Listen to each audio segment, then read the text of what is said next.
I will go in the order in which I find my colleagues sitting here.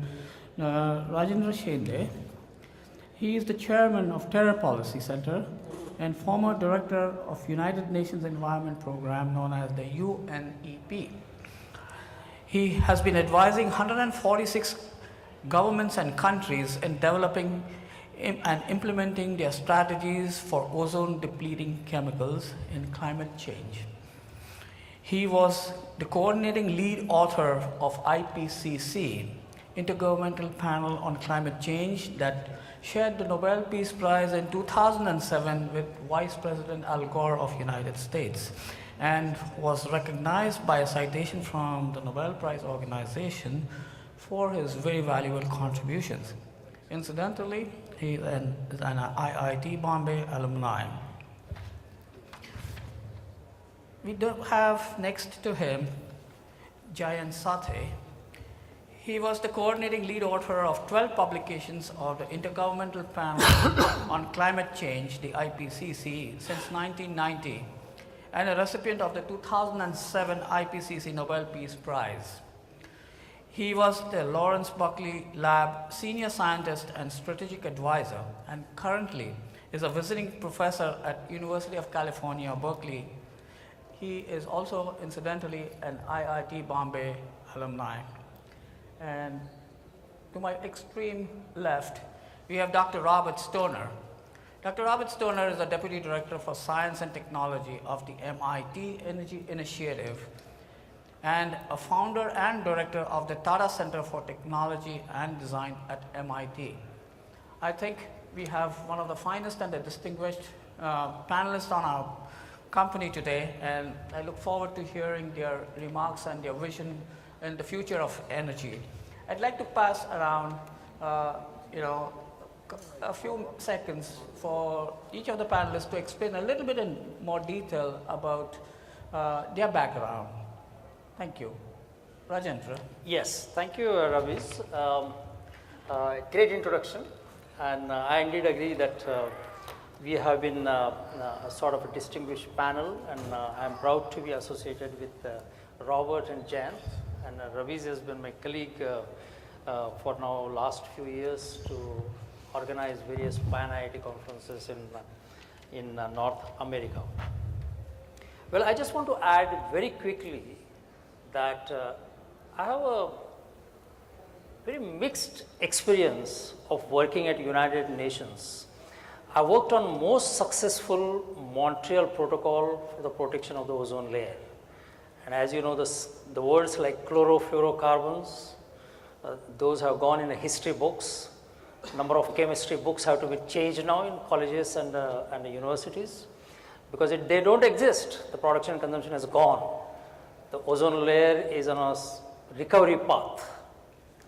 And I also have a distinction of working in a most unsuccessful program of climate change, where the world community has not taken adequate actions and we are in a dire conditions.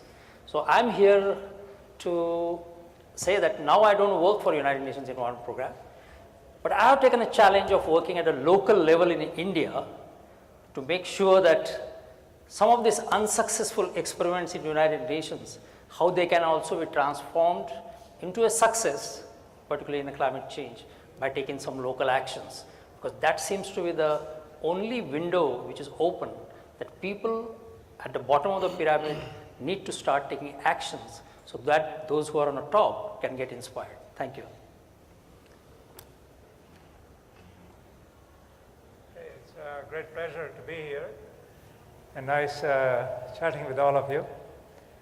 I should also let you know that this is probably the second or third time that I have come to a pan-IPC meeting, pan-IIT meeting. And it's a great pleasure, of course, to come to such meeting again. And as your colleague just mentioned to you about the different activities that we are working on. And one of the things that's happening is that we have about, I graduated actually a long time ago. It was back to 1969 or so. This is back at IIT Bombay. And I had been here ever since then.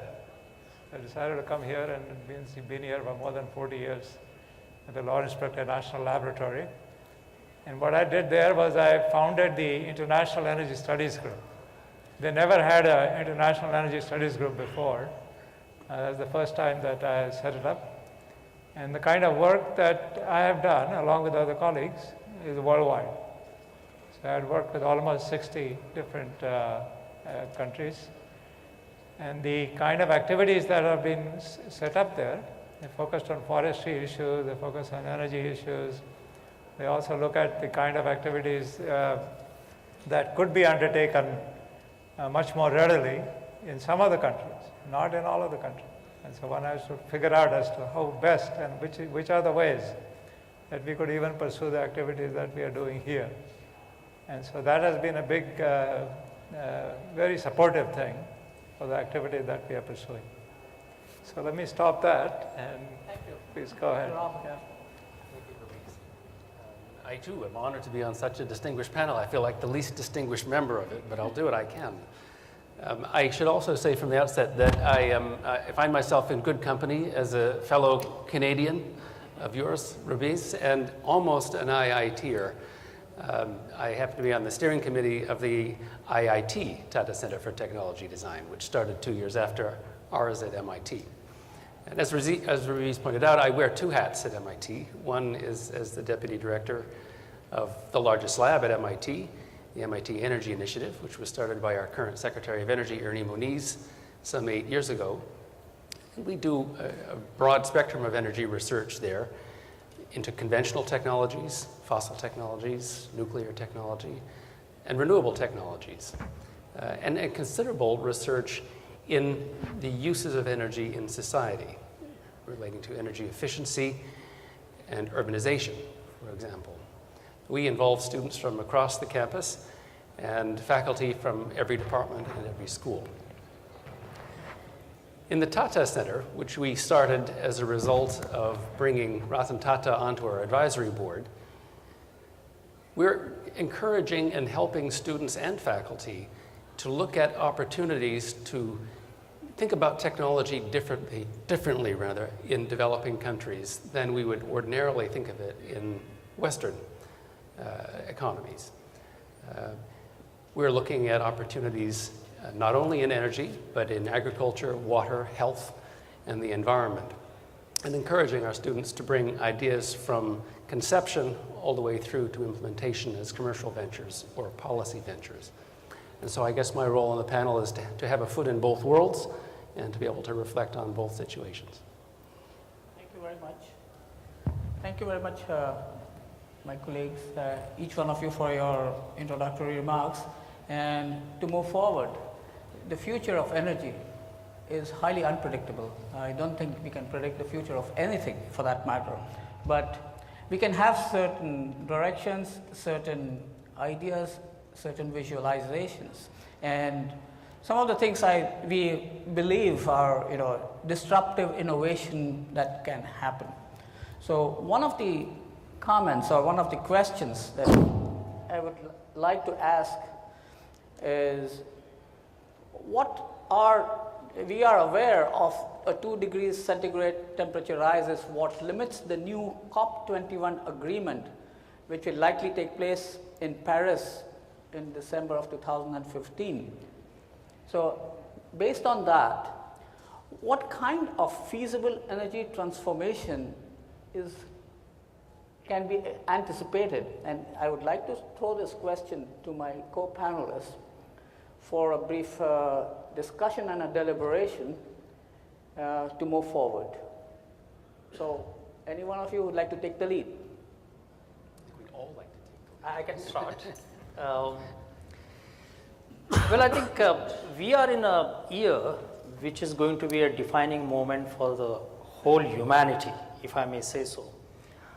Maybe the people working in Silicon Valley, particularly in North America, probably need to, they're probably engaged in this debate of denials of climate change, and those who are pro and they agree on whatever is the global assessment and those kind of things. But I think the reality is this, based on observations which are made by the the global research observatories, and including North America, that the carbon dioxide concentration mainly coming from the energy producing power plants, which contribute to nearly 50 to 60% of carbon dioxide emission today, they need to be curtailed in case by end of this century, by 2100, the global warming has to be limited to 2 degrees centigrade. What that means in terms of response to the question is, you require extremely ambitious energy transformation, out of box, tremendous innovation. That probably word will be liked by the people working here in Silicon Valley. Creativity. And in order to make a political statement, you require a total revolution in energy transformation. The reason why I am saying is, there are very good scenario of IPCC, Intergovernmental Panel on Climate Change, which was released in 2014 and early 2015, very clearly says that the emissions of carbon dioxide and equivalent greenhouse gases have to be reduced by 40 to 70% by 2050 and has to be reduced by 100%, no fossil fuel, by 2100 if you have to limit to 2 degrees centigrade. The global warming limiting to 2 degrees centigrade itself is not a very happy scenario. The best one is 1.5 degrees, but we just cannot do that now. It's over because we delayed the actions. We delayed the transformation plans. We are in this situation that now we can aim for 2 degrees, and people are fearing that as we go along, probably we will limit it to 3 degrees, 4 degrees, 6 degrees. So probably we will start accepting some of the disasters as a way of life. The new normals, they call it. So what kind of energy transformation needed? I mean, we require to take action fast. It's not only just a transformation. Transformation has to be very fast. Today we heard about Cisco. He says that one of the creativity in an organization to remain successful, that the speed is important. It is important here as well, because a delayed action is going to cost much more in terms of the disasters as well as in setting up a new energy transformation system. So start with some of the simple things immediately, but in a massive scale is the energy efficiency on a demand side and supply side. Our power plants today, particularly in India and China, they are working at very less energy efficient way. The transportation of the distribution of energy is also, particularly in India, is extremely disastrous in terms of its efficiency. The renewable energy targets, the countries are increasing it, but we need to do much more than that. I don't have much time to say that, but then we have to think about out-of-box energy in terms of a combination of hybrid systems of solar and wind. But you think about even carbon capture and storage. That doesn't mean that you put the carbon dioxide in a straight way in the earth, but also you find the utility of carbon dioxide somewhere. Probably have the forest in such a way that they can absorb more carbon dioxide. You can produce, somebody is talking about producing in a huge way washing soda, sodium carbonate, which requires a CO2. I, being a chemical engineer, worked in Tata Chemicals. I have heard how the CO2 is getting absorbed to get a washing soda. Maybe that washing soda is not required by so much by the people here, but probably that can be dumped back into the sea, we don't know. But I am just trying to emphasize that we require absolutely revolutionary out-of-box methods. We need to increase the forest cover. We need to stop the forest degradation. We have to look at the land degradation.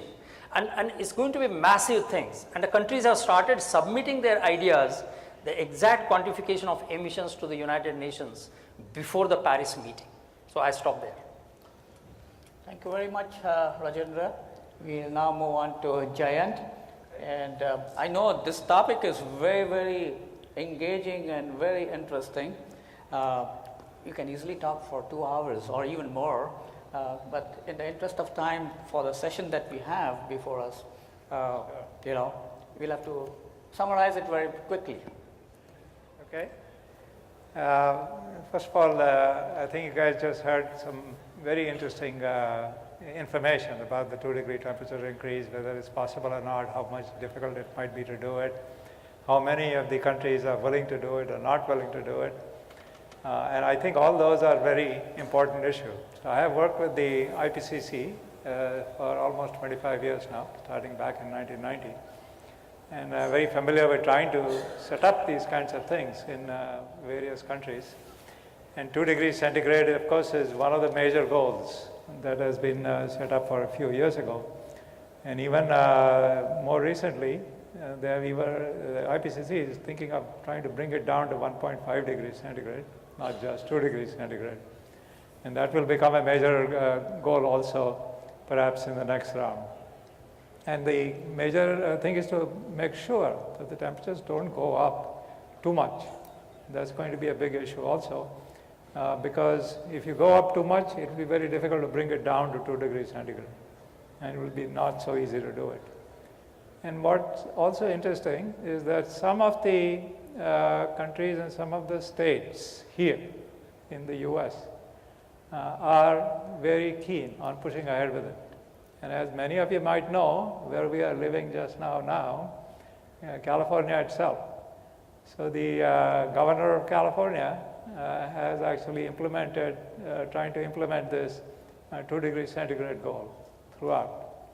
And that has already been set up. And in addition to that, he's also made close connections with many other countries and some states also.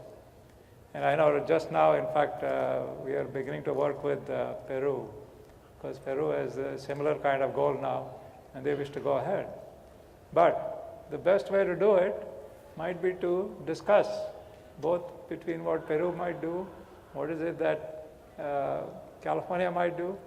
The two of them talk with each other and figure out as to which of the various activities would be appropriate to push ahead with. And that's something that I'm actually working on just now, as to how best to go ahead with these kinds of things. The other related issues with trying to reach this goal has also to do with whether large areas like India, whether they are willing to take this goal, and if they are willing to take this goal, then how extensive is it? Is it only going to be taken by some states, but not everybody? And even some of the states are not that keen on going ahead with something like this. So many areas in Africa, many areas in Southeast Asia are not that keen on going ahead in trying to reduce temperatures, as well as trying to reduce the total amount of CO2 emissions that might be coming up. So that in itself is a major difference between what the US is trying to do. Even within the US, the number of states, we have 50 plus states, maybe about 24 states are keen on it, the rest of them are not so keen on it. If I go to Europe, fine. Europe is quite interested, all of them, most of them, not all of them, most of them are very interested in doing these things. But if I go to any of the smaller countries, or countries that are not part of the Europe or US and so forth, there is less interest in doing these kinds of things. And it's become a major issue worldwide. How does one put these things together? How does one make sure that everybody works on it? And what kind of resources might be needed? Does one not to give any more money? Or does it only require more working with them? Or does it require that somehow for reducing temperatures, is there a way that they could be given more support for different kinds of activities? I can go on for a long time, but let me stop here and then go ahead with my colleague here. Let me reiterate some of the ideas that have been put forward and add my own spin on them. I think a theme that we're all indirectly wanting to talk about is the sheer scale of our energy system and the magnitude of the challenge that we have before us in transforming our system from one that produces very large volumes of CO2 to one that produces very small volumes of CO2. And that plays out differently in all of the world's economies. We're not going to discover a new source of energy. We know them. We have nuclear, we have continued fossil fuel use, perhaps with CCS. We have solar, we have biofuels. We do not have dilithium crystals, and we're probably not going to have dilithium crystals. And so When Rajendra talks about a revolution, I think of that revolution being as much in deployment as in new science and new technology. Certainly new science and new technology will come forward, but I think more in an incremental fashion than in a truly revolutionary fashion that would have, for example, the ability to somehow produce usable energy for a tenth or 100th the cost that we currently find it in. Now, these incremental steps forward are occurring. By the way, there's one major example to what I just, or rather a counterexample to what I just said, and that is nuclear energy, where I think there really is enormous potential for discovering new ways. Fusion is forever on the horizon. Perhaps someday it will not be on the horizon, and we will actually have it.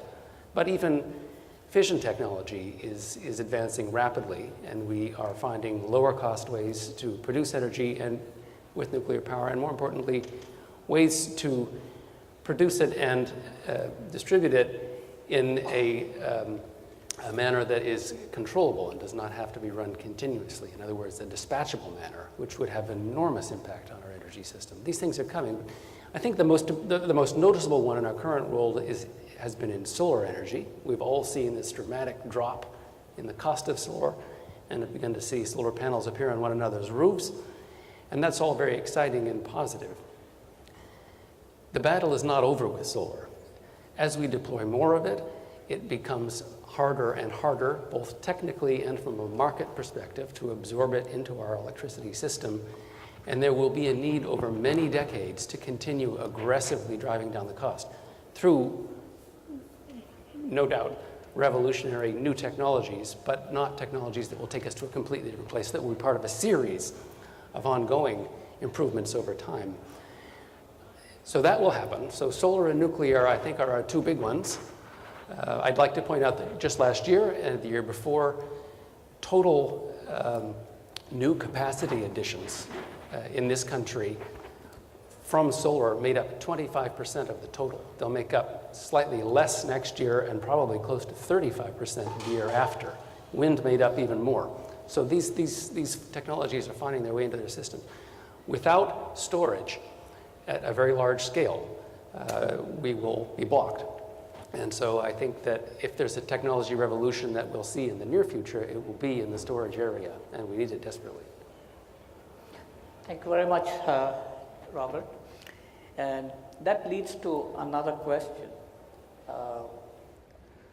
And, you know, we believe that there are so many barriers, and we're just curious to discuss and understand what are these main barriers for the developing countries in particular, and for the developed countries as well, and how would they participate in such a transformation? Because we see problems at the macro end of the spectrum as well as the micro end of the spectrum.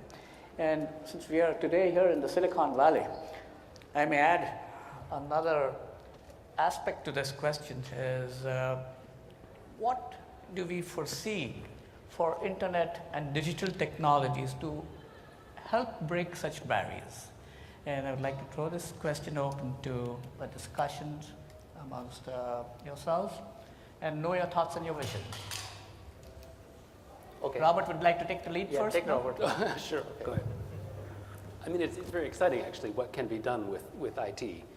And because our problem is of such a large scale, and we have to change the way we do things across such a large range of activities, IT, with its ability to automate things, decision-making, gathering data, acting on data, it will play a very, very important role. And that in sum is my view of the significance of IT.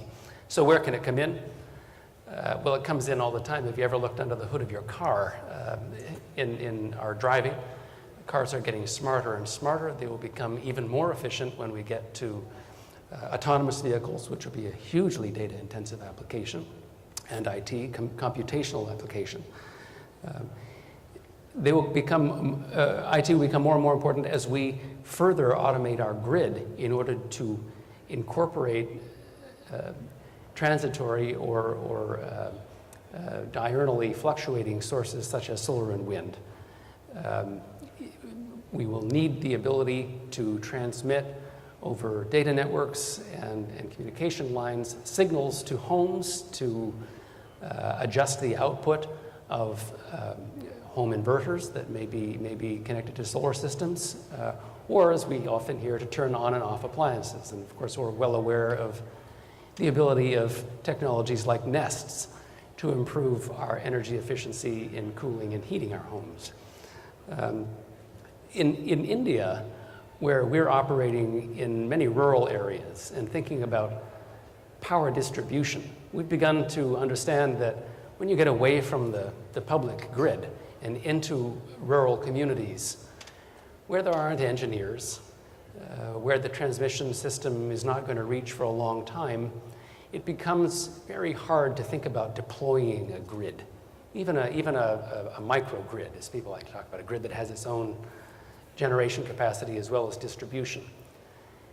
In order to do it, you have to automate the design, probably even the selection of the community of that grid, and enable it to be expanded in an ad hoc manner, an unplanned manner, one that doesn't require engineers to be there. And so we've begun to develop technologies at MIT that enable ad hoc grids, grids that allow one homeowner to connect himself to another homeowner, who connects himself to another homeowner, et cetera, so that they can share limited generating assets amongst themselves and have all of the transactions that take place and exchanges of power mediated by distributed computing intelligence spread across the system, and all of the billing handled through SMS messaging and so on.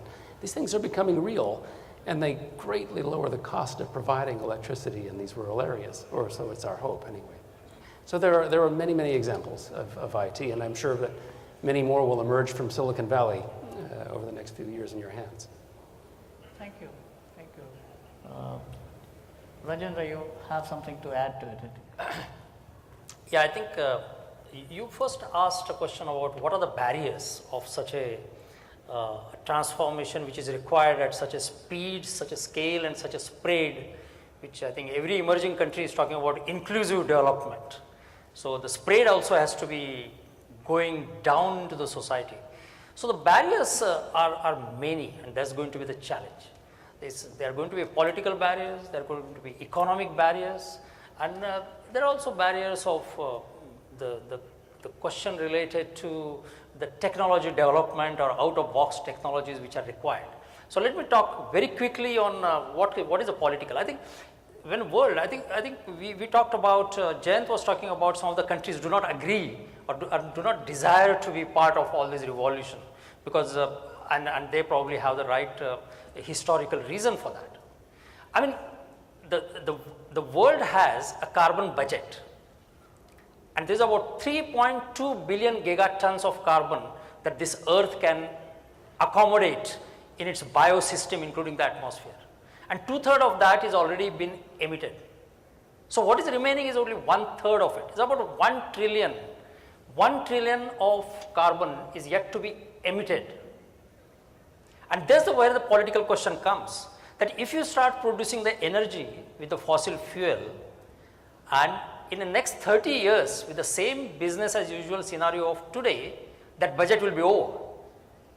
So the earth has reached the capacity, and we don't know what is going to happen next. It's absolutely uncertain scenario. It's uncertain even beyond the cloud technology. We don't know where the data will be going. We are talking about multi-cloud systems now, and we are entering into the dark area. So the question is, who consumed that 2/3 of carbon space? And that was done mainly by the developed country. So they say, why our development should get affected at a higher cost? When you did that, you used that carbon space yourself. So that is going to be the political barrier. So there is going to be resistance in doing that. Second thing will be economic, because all these new technologies are going to cost money, and where is going to come from? Today the world's growth rate is not more than about 2 to 3%. And so a lot of money, austerity measure, we talk about Europe, and the developing countries are struggling to have an inclusive development. So that is going to be the economic part of it. And technology development, there is going to be a complacency, mainly in the developed countries, for technology development because of this new thing like fracking coming up and the oil drilling in Arctic. And with those kind of things, there is a less and less budget going for technology development for energy. And I think discussing with Robert, I understand that total energy development budget in this world is only $17 billion. It's very much less than what kind of ambition transformation is required.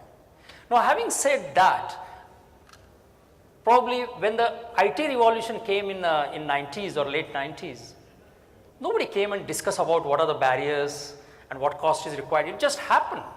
So, human innovation has a tremendous potential to even not to analyze the barriers, but go ahead and carry out a revolution. Today, we are in an information revolution way, that we have an IT revolution taking place, and nobody did any conferences earlier that this kind of what are the barriers for information technology transformation. And same thing can happen for energy things as well. So, this is what my comment will be. Thank you, Rajendran. That's very, very interesting. And let's see how it all unfolds. Jayant, let me invite you to add some remarks. Yeah, I think obviously it's a very important topic having to do with barriers for developing countries. And these barriers become very critically important. But let me just give you one or two examples of what's going on. So one topic that I mentioned earlier also, having to do with California, and this biggest goal is not to use oil, not to use gas, not to use nuclear, but use everything else. And that everything else means how about using wind, how about using solar technologies, how about expanding the hydro activities, so on and so forth. So there are about 7 or 8 different things that is now getting concentrated on here. But it's not the only place that is happening. It's also getting actively put together in developing countries also, which is a new thing because they haven't really looked into this broadly enough as yet. And one of the interesting things about this is the costs of all those things are coming down. So if I look at the wind technologies now, the costs have come down a lot.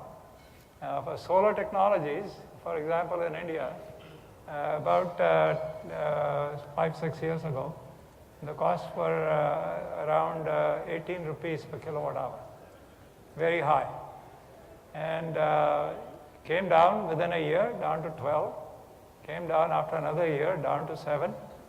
Now, somebody told me today, somebody told me last week, that the cost for new solar technologies has come down to about 2.9 rupees.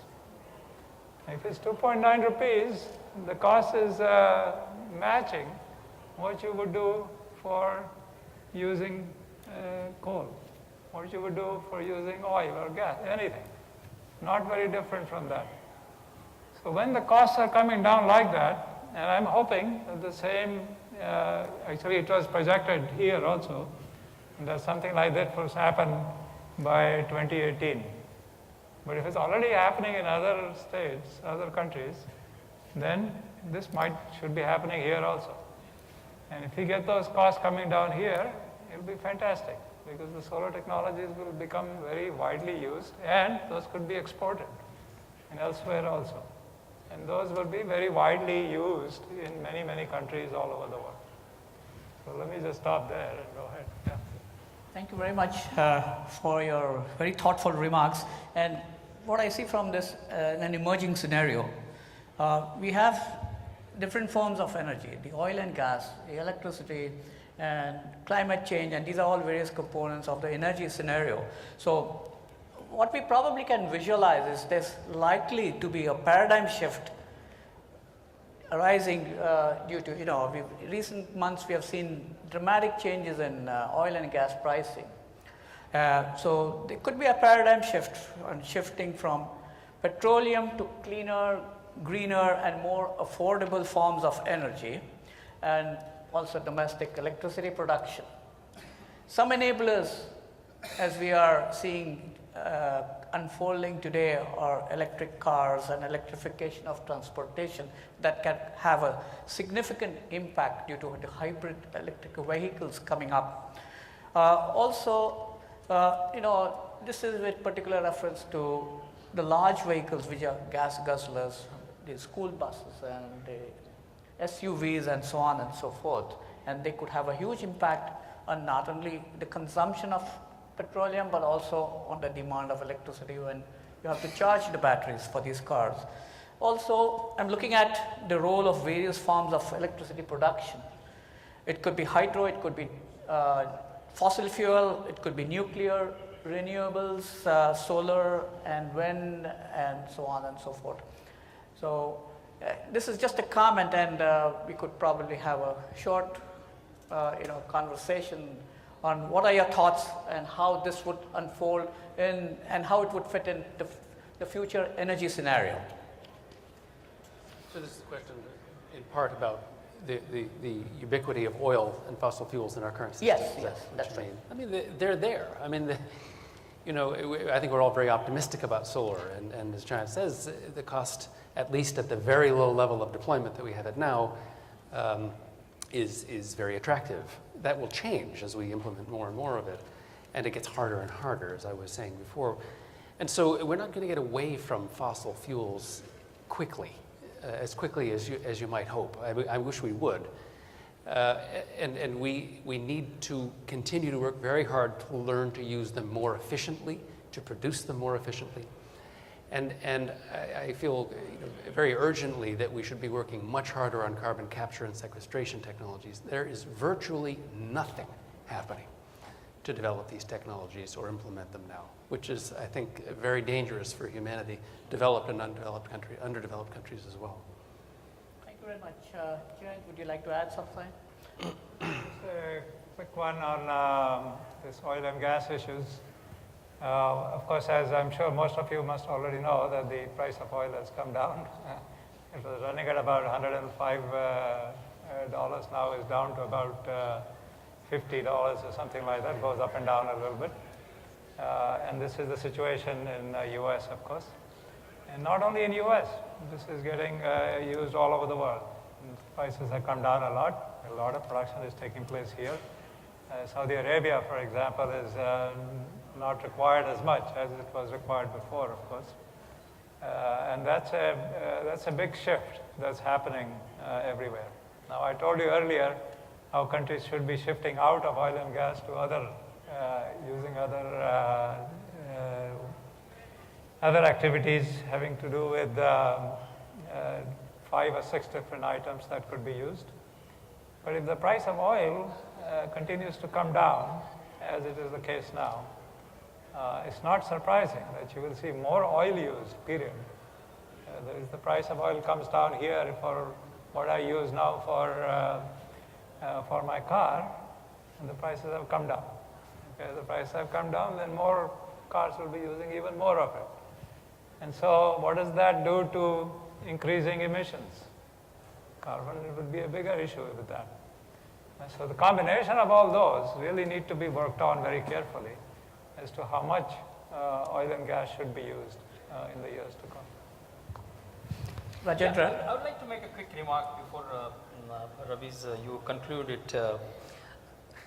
One thing is very clear, that we are running out of the carbon budget, and soon Earth will go bankrupt in terms of carbon budget, and hence we require a bailout.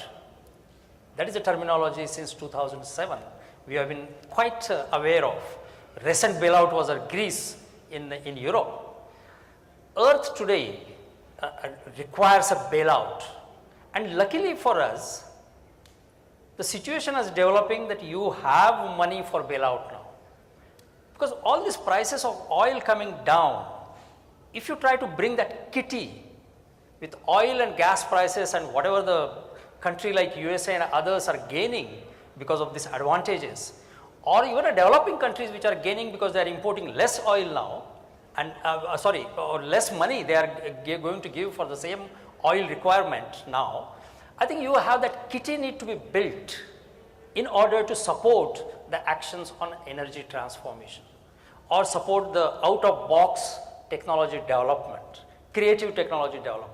So we have the kind of a source which has been fortunately given to us, but whether that there will be political will to use that reduced price for building that kitty is going to be the question mark. And I believe that we are in a what is called as a defining moment today to start taking actions almost tomorrow, provided the political figures like President Obama and even the people like Silicon Valley's creativity keeps on coming up. I think we are not in a situation where we can give up. Thank you very much. I think it's been a very, very lively and an engaging discussion. I want to thank you very much for bringing your thoughts out. We hope some of these will be very, very useful. And I'm just waiting for some questions from the audience. Can I ask a question that we have to go through the paper? It has to come through, yeah. Did we have a mic? Okay.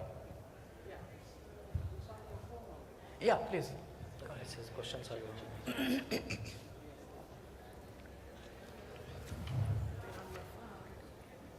I didn't get it.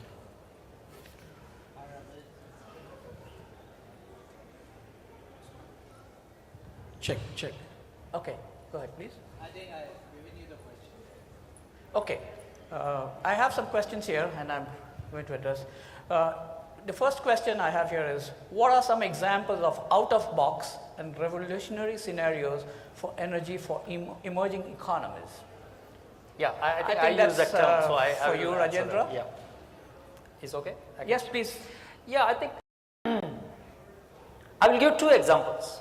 Number one is people are talking about space energy, if you have heard of, and then people are already started investing into it.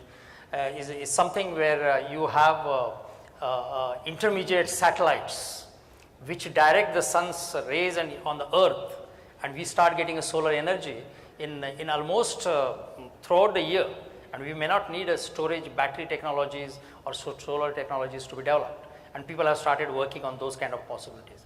That's number one. Number two is, I think Robert mentioned a very interesting things. What he says in a simple term, he says that every building on this earth becomes a power producing plant. So you have a solar roof on that, PV cells on the roof, and it starts producing energy. It starts producing electricity.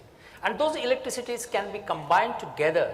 And the way we are talking about what is called as Internet of Thing and Internet of People, we have Internet of Energy, where those who have it probably can give it to those who don't have it based on all these networks, and some kind of a digital technology or smart technology can be utilized to make sure that this distribution of energy coming from each of these power plants on buildings on this earth, or those could be buildings, those could be bungalows, this could be huts where we have this, and those are the kind of revolutionary things we are talking about. And this, which also again may not require a storage of batteries, because when there is a dark in America, when there is no sun, there is a sun in somewhere else. So if you can find a method of transporting that particular energy here, we are done. Thank you very much for that enlightening response. And now here's the next question. I think this question is in general for each one of us. There's 175 gigawatt of rural energy by 2022 target set by Modi government. So what are the critical success factors? We have very limited time. I saw the sign go up. The time is up, but we'll try to attempt to answer this question very, very quickly. Storage, a huge amount of at least day-long and probably seasonal storage would be required for that to be even remotely possible. Thank you. Jayant, would you want to add? And Rajendra, would you like to add something? I agree with that. Okay, thank you. Okay. Yeah, I think there will be, apart from that, what he says, and he's on a point, he hit on the nail when he talked about the storage technology. There are two more things which are needed. One is, if at all 175 gigawatt of renewable energy, 100 is a solar, and 75 probably the wind and others. But for 100 gigawatt of this thing, you probably, I don't know what is the kind of money required, but I understand that it will be $100 billion. And the land required for that will be the huge one. I think there was some calculation was done how much land is required. And the speed, because you are talking about 100 gigawatt of solar by 2022. So that's just about 7 years from now. So every year you have to put about 10 to 20 gigawatt, which is coming up, and we already seen that that speed is not there. So the land acquisition which is required for putting the solar panel, the cost of it, which is about $100 billion or something, where it is going to come from? And India probably will look for to the west or to the developed countries for the transformation, and the land is something which they have to utilize, probably the desert or non-arable land or arable land or something like that. Thank you very much. And I think with that, we'll conclude our session. I would like to thank once again Robert, Jayant, and Rajendra. Rajendra comes from all the way from Paris. Jayant is local, California. Robert has taken a vacation out of his vacation. He was on vacation and he took vacation from his wife to come and spend time with us. So thank you once again, everybody. And thank you, Ravis. You did a good job.